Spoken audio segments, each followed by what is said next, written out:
Hallo zusammen, wir machen heute so ein beleuchtetes Logo einer berühmten Band. Das Ganze ist für den Sohn eines Arbeitskollegen.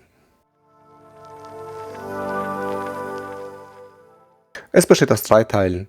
Einmal dem Alu mit dem beleuchteten Epoxy, dem mittleren Stück aus Plexiglas, wo auch die LED verbaut ist, und zum Schluss eine Platte aus HPL mit einer schönen Gravur. So sieht das Ganze im Dunkeln aus. Die leichten Schwankungen in der roten Farbe kommen von der Kamera und sehen in Wirklichkeit nicht so aus.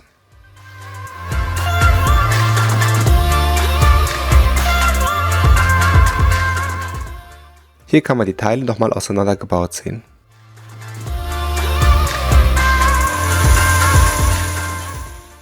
Wir starten mit dem ersten Stück, dem Alu. Es kommt ein 4 mm Einschneider zum Einsatz. Der kreist noch so ein bisschen in der Luft, das liegt daran, dass ich in Fusion das Rohteil etwas zu dick gewählt habe.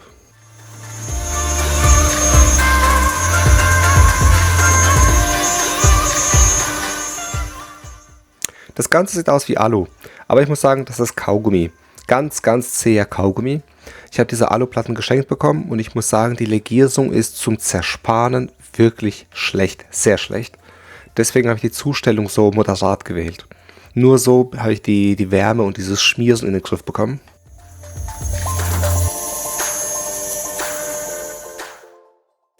Übrigens habe ich das Logo der Band mit Absicht nicht durchgefräst. Somit hat sich eine Tasche ergeben und so konnte ich das alles schön mit Epoxy auffüllen.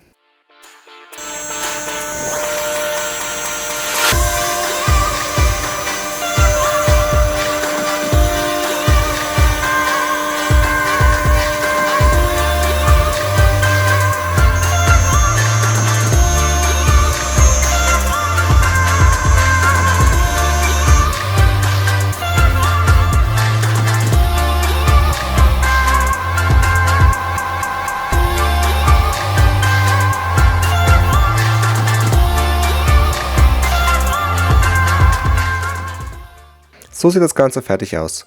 Es ist echt gut geworden und als nächstes kommt das klare Epoxy. Ich habe das leider nicht gefilmt, aber man wird es später nochmal sehen. Machen wir weiter mit der Rückseite. Es kommt wieder der 4 mm Einschneider zum Einsatz.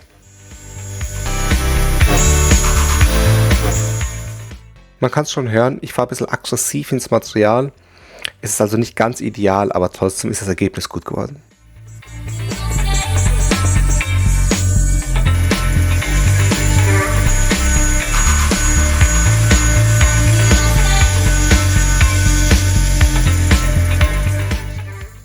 Als nächstes schneiden wir ein Gewinde mit so einem Gewindewirbler. Ich weiß nicht, wie es euch geht, aber ich zucke jedes Mal zusammen, weil ich Angst habe, dass das Ding gleich bricht. Und wie jeder weiß, sind die Dinger nicht gerade günstig.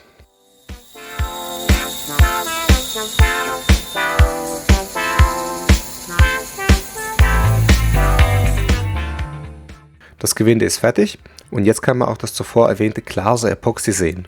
So sieht das Ganze aus. Wir sehen, wir haben hier noch so einen kleinen Steg über und den planen wir jetzt ab.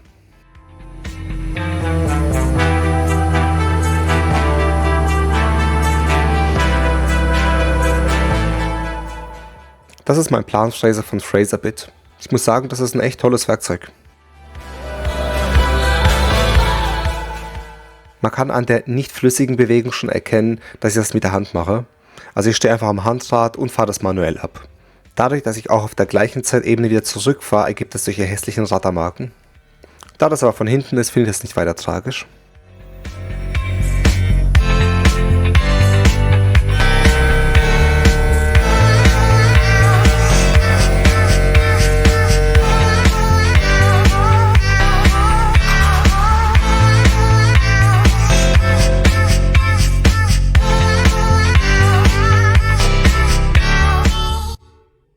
Abschließend wird das rote und weiße Epoxy eingefüllt und damit sind wir mit dem Aluteil fertig.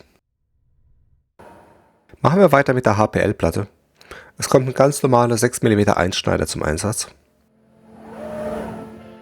Wie ihr das wahrscheinlich schon oft gesehen habt, taste ich optisch mit dem Laser die Ecke an und nulle so X und Y. Z0 wird wie immer mit dem Tiefenlängensensor bestimmt.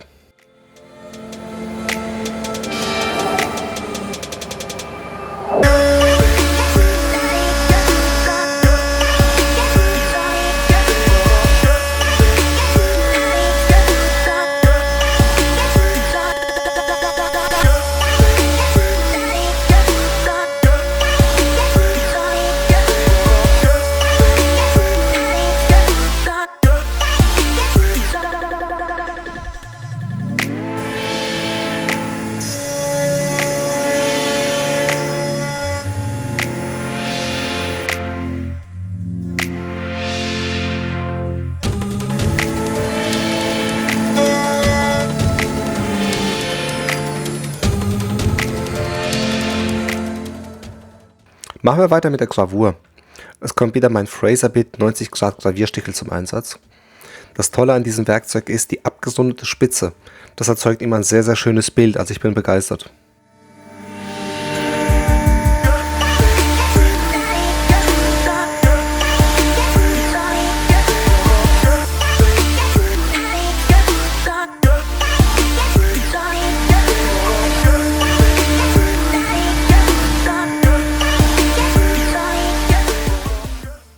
Wie die Gravur fertig war, dachte ich mir, naja, wenn es schon so schön liegt, kann ich auch gleich die Phase für die späteren Schrauben machen. Deswegen schon programmiert und abgefahren. Das war mir nicht tief genug, deswegen das Ganze gleich nochmal.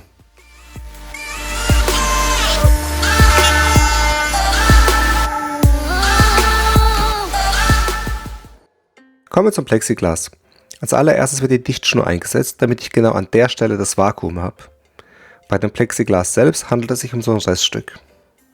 Das Werkzeug ist ein 6 mm Einschneider, speziell für Kunststoffe. Aber ich muss gleich dazu sagen, leider ist das Werkzeug verschlissen, deswegen gibt es so hässliche Ecken. Die Schnittdaten, die wir uns später in Fusion angucken werden, sind absolut perfekt. Es ist wirklich das Werkzeug, das einfach verschlissen ist.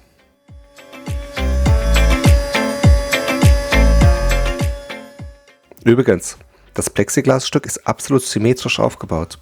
Dadurch kann man es um 90 Grad drehen und so bestimmen, wo der Kabelauslass sein soll.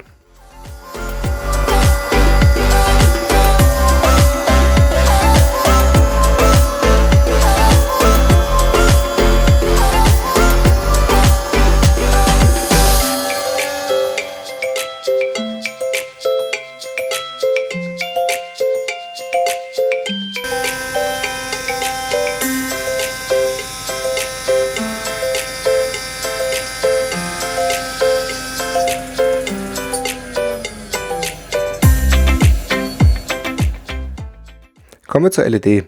Hier sehen wir nochmal die Einzelteile. Die Rückseite von dem Alustück habe ich nochmal leicht angeschliffen. Das Plexiglasstück und die HPL-Platte. Leider hatte der LED-Streifen einen Kabelbruch. Jetzt kann man es schön sehen. Deswegen muss ich den USB-Stecker nochmal neu anlöten.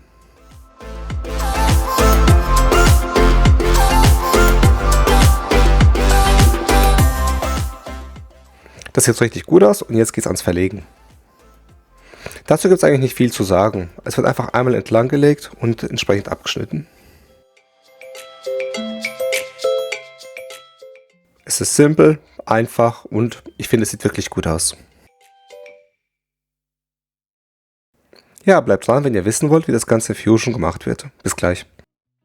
Der Fusion-Teil, muss ich dazu sagen, war tatsächlich relativ simpel und sehr, sehr schnell gemacht.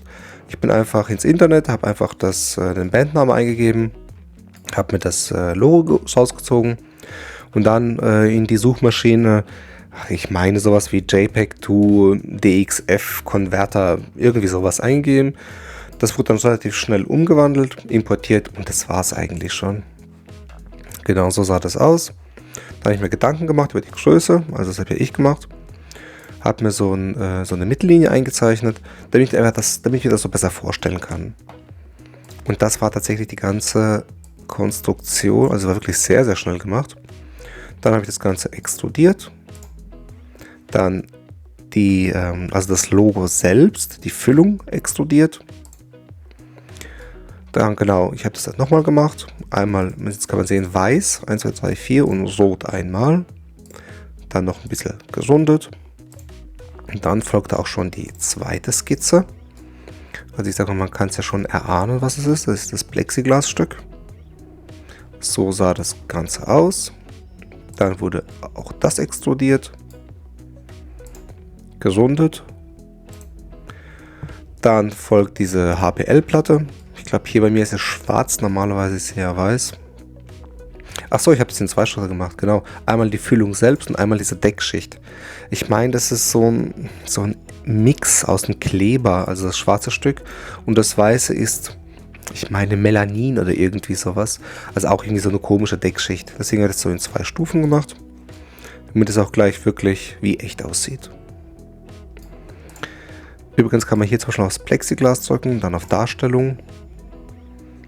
Dann rechnet er ein bisschen und ich glaube, ich habe hier dieses Glas genommen, Glas dunkel, damit es so ein bisschen angelehnt ist am Plexiglas, damit man durchgucken kann. Okay, jetzt drehe ich mir das Ganze nochmal hin. Dann folgt noch eine Skizze. Da habe ich die Schrauben ein bisschen aufextrudiert, also beziehungsweise die Löcher ein bisschen größer gemacht. Dann folgt schon die Gravur. Also ich sag mal, wie man jetzt einen Namen einsetzt oder eine Textdatei. Quatsch, nicht Textdatei, ein Textfeld. Das muss ich euch nicht erklären. Ich glaube, das ist auch wirklich sehr simpel. Dann nochmal hier so eine kleine Phase gemacht.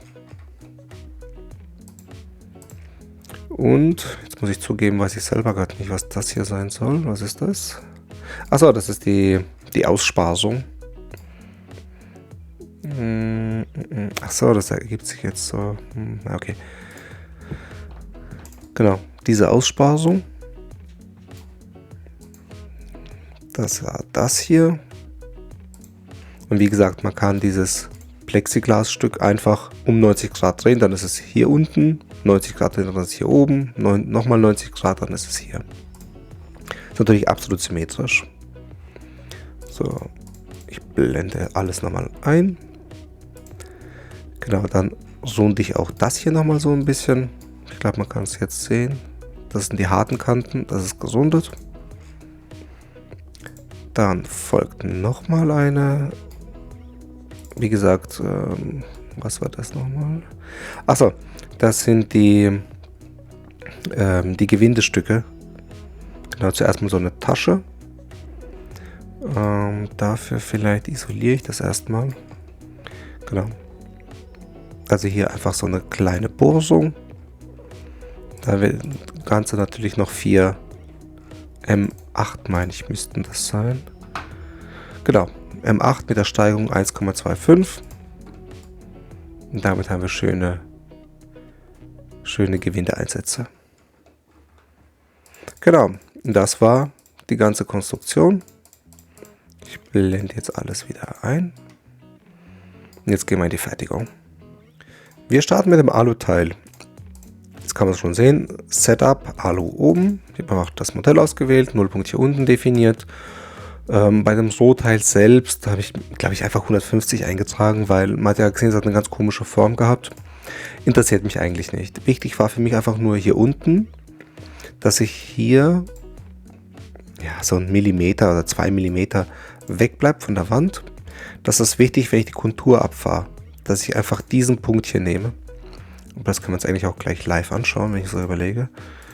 Also, ich will jetzt gar nicht so groß drauf eingehen. Wie gesagt, die Legierung, ich meine, es war AW6060, bin mir jetzt aber nicht mehr ganz so sicher. Fakt ist, es lässt sich wirklich sehr, sehr schwer zersparen. Hat mich auch schon sehr viele Fräser gekostet. Und eigentlich habe ich auch gesagt, ich mache mit diesem Alu nichts mehr. Aber wie es halt so ist, es liegt rum und ist zu schade wegzuwerfen. Also doktert man eigentlich so ein bisschen rum, bis es funktioniert. Ein Einschneider, 4 mm, mit einem Freischliff. Das sind die Schnittdaten. Genau, das war die Geometrie. Höhe, ich bleibe von 0,4 mm von unten einfach weg. Genau, 0,75, also ist ja wirklich unglaublich moderat die Zustellung. Aber wie gesagt, sonst werde ich, gewinne ich nichts, keinen Krieg dann mit der Wärmeabfuhr, mit dem Sparen. Genau, ich klicke jetzt einfach mal so durch und dann, wenn für euch was Interessantes dabei ist, dann könnt ihr euch das ja anschauen. Hier hätte man vielleicht auf 10 Grad gehen können, muss ich sagen. Das war doch ein bisschen arg langsam. So, das war die Kontur. Dann nochmal so eine kleine Tasche, weil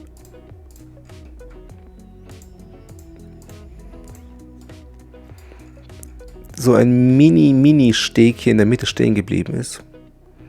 Aber hätte ich eine Tasche ausgewählt, also hier, um den ganzen Buchstaben freizulegen, dann hätte er mir wirklich sehr viel gekreist. Das war einfach alles so blöd. Er wollte hier mal ansetzen, mal da, mal hier. Das war so doof, dass ich einfach gesagt habe, hopp, dann fahr deine Kontur ab. Dann mache ich nochmal so eine kleine Tasche. Und dann fährt er mir diesen kleinen Steg, der da übrig geblieben ist, noch ab. Genau das gleiche Werkzeug, die Schnittdaten, ja, Geometrie, klar, hat sich nichts verändert.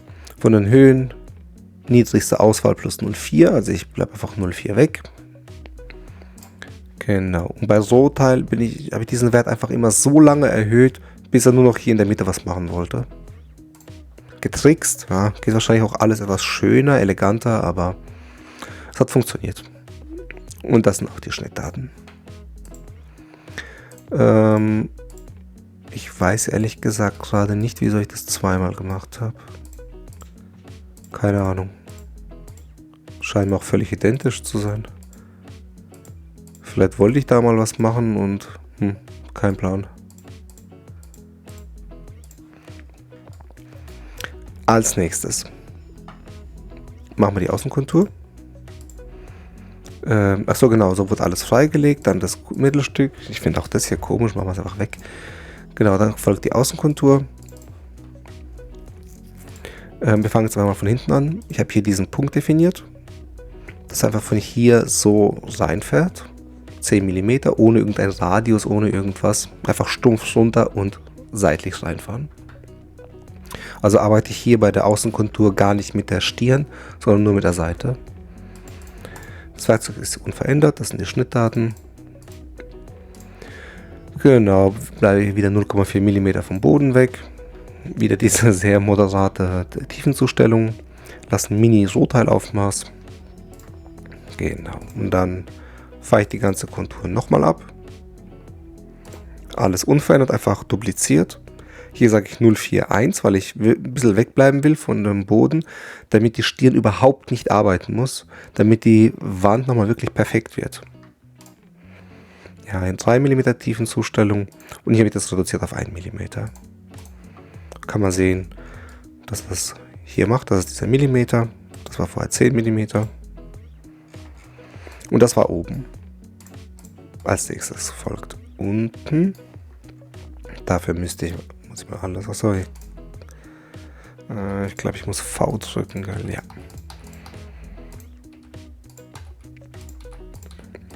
So, blenden einfach mal alles aus. Als nächstes folgt hier dieses Zirkularfräsen. Ich habe hier in der Simulation, sieht man hier so einen leichten Radius. Deswegen war ich der Meinung, dass er ein bisschen sanfter eintauchen würde. Aber man hat es ja im Video gesehen, dass er wirklich da sehr aggressiv erstmal ins Material fährt. Aber okay.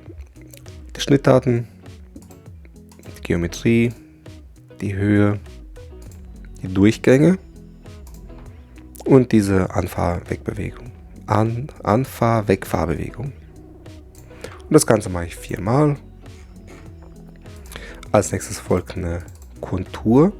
Also es war nochmal dieser Feinschliff dann einfach. Höhe, genau, Durchgänge. Ich glaube, hier habe ich gar nichts verändert tatsächlich. Ich habe einfach nur diese Funktion ausgewählt. Den Radius ein bisschen erhöht.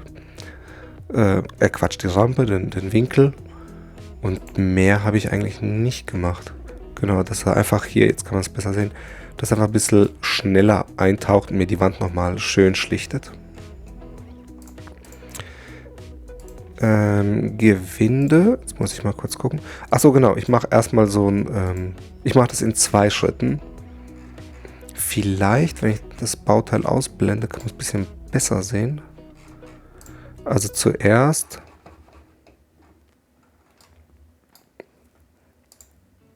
ja, hier kann man es sehen. Ich fahre zuerst ganz leicht in die Wand. Also mache zuerst eine Mini-Steigung oder ein Mini-Gewinde, könnte man sagen. Und dann schneide ich es fertig. Wir gucken uns das mal an. Also ist ein Gewindewirbler von M5 bis M10. Kann er alles machen. Das sind die Schnittdaten. Ich muss sagen, das war ein bisschen langsam, aber ich glaube, das Werkzeug kostet so um die 80, 90 Euro. Ich wollte da ehrlich gesagt gar nichts schneller machen, lieber ein bisschen sicherer. Ich stehe zwar immer am Not aus, was aber eigentlich Quatsch ist. Wenn da in die Wand fahren würde, wäre das Ding sofort so schnell weg, da könnte ich niemals entsprechend reagieren. Aber vielleicht gibt es mir auch ein sicheres Gefühl da am Not aus. Das ist die Auswahl. Vom Bohrgrund bleibe ich nochmal 1 mm weg, sicher ist sicher. Genau, das sind die Einstellungen. Genau, und wieder diese Anfahr-Wegfahrbewegung. Und was ich jetzt gemeint habe, war, jetzt müsste ich gerade mal diesen Punkt suchen. Ich glaube, der hier. Genau. Wie weit soll er diese Steigung vom Gewinde ins Material fräsen? Hier ist es nur 1,1 mm. Das ist ja, ich sag mal, diese erste Stufe. Und das ist die zweite Stufe mit 1,3. Und danach war das Gewinde perfekt. Und das mache ich mit jedem Bohrloch. Machen wir weiter. Wir blenden Alu-Stück aus, Plexi ein. Setup Plexi, genau, drehen wir es richtig hin. Wieder die Ecke hier unten. Ja, man hat ja gesehen, das läuft ja irgendwie so. Interessiert mich nicht. Ich weiß, ich will einfach von unten, bleibe hier wieder so einen Millimeter weg. Hier und hier. Und dann bin ich auf der sicheren Seite. Weil auch dieser Laser, so genau ist der nicht. Also da ist 0,5, 0,8 mm optische Toleranz locker drin. Deswegen, wenn man sowas macht mit dem Laser hier antasten und XY so zu bestimmen, muss man schon ein bisschen Luft lassen. Aber ich muss sagen, es hat bis jetzt immer, wirklich immer geklappt. Und es war wirklich immer sehr, sehr gut. Zu den Schnittdaten. Genau, ich habe ihn extra so benannt. Achtung, nur Plastik. Der ist von Frazerbit. Ein toller Fraser, wirklich toll. Der schmiert nicht und die Kanten, die sind so sauber, die brauchen null Nachbearbeitung. Ein toller Fraser. Ich habe mir schon wieder neue bestellt vom Frazerbit. Das sind die Schnittdaten. Als Geometrie habe ich das hier ausgewählt. Höhe, wie gesagt, bleib mal 0,5 von unten weg, weil ich mache das ja mit Vakuum. Ich will ja mein Vakuum nicht verlieren. Und bohre diese 0,5 später einfach mit einem ganz normalen Bohrer weiter auf. So, genau, das sind die Durchgänge. Und das hier sind meine Anfahren-Wegfahrbewegungen. 15 Grad, schon sehr aggressiv. Aber hat ja wirklich sehr gut funktioniert. Das war dieser Schwupp-Durchgang, nenne ich ihn jetzt einfach mal. Das gleiche Werkzeug, müsste alles unverändert sein. Die Durchgänge, genau. Ich glaube, die Tiefenschnitte müssten hier anders sein. Weiß ich jetzt gerade gar nicht, was da jetzt... Oder ist es doch der Winkel? Wie gesagt, also einmal so, einmal so. Dann folgt die Außenkontur. Schnittdaten. Die Höhe 0,3 bleibe ich weg von unten. Das sind die Durchgänge. Diese 1, 1, 2, 5, die sind super. Also da verändere ich nichts. Man kann ein bisschen schneller durchs Material fahren, aber so wird normalerweise, wenn der Fräser gut ist, werden die Wände einfach perfekt mit diesen Einstellungen. Genau. Schrubb und schlicht. Ich glaube, hier müsste ich nur die Tiefenzustellung verändert haben. Ansonsten und das hier. Ansonsten alles gleich. So, als nächstes folgt die HPL-Platte.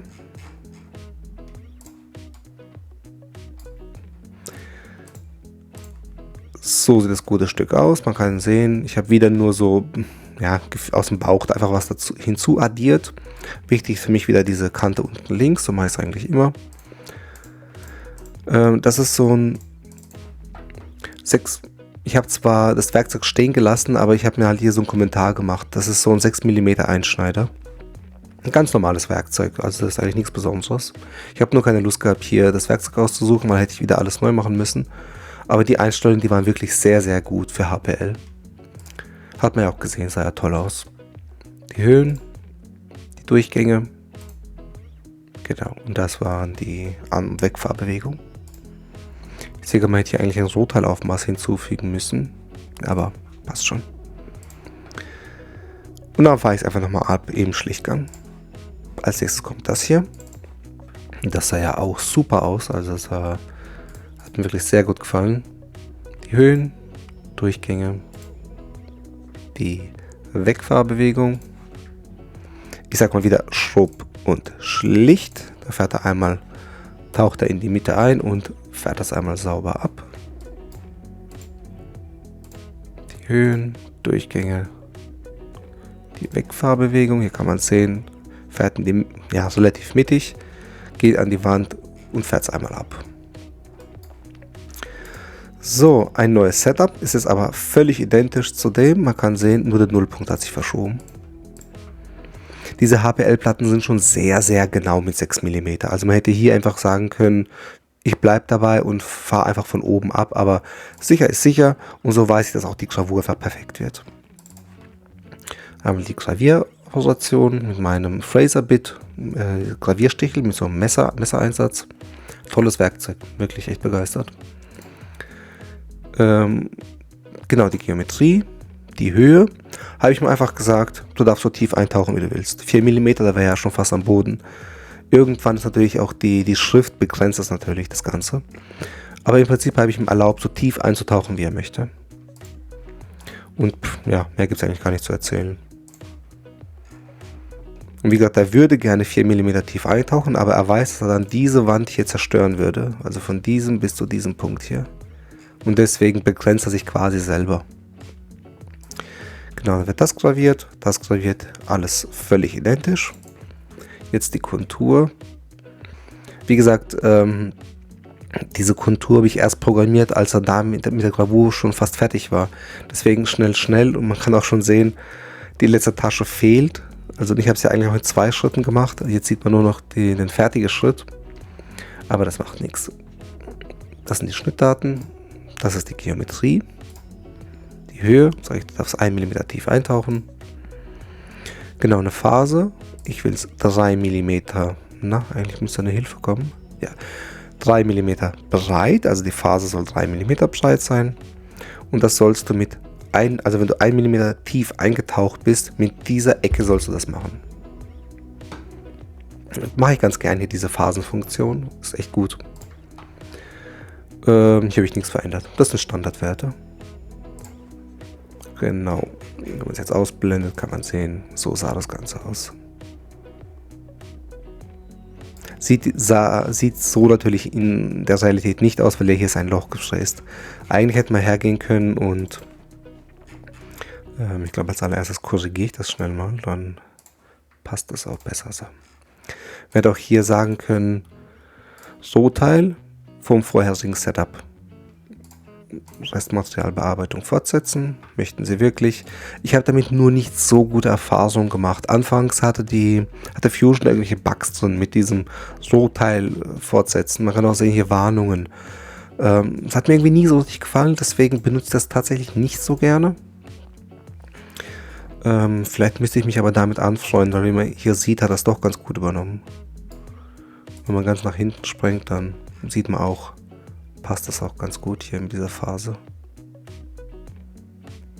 Wie gesagt, vielleicht sollte ich meine Skepsis da mit diesem So-Teil fortsetzen, einfach mal ablegen. Okay, das war's tatsächlich schon. Ich hoffe, es hat euch gefallen. Ich hoffe, es war was dabei. Und sage bis zum nächsten Mal. Ciao.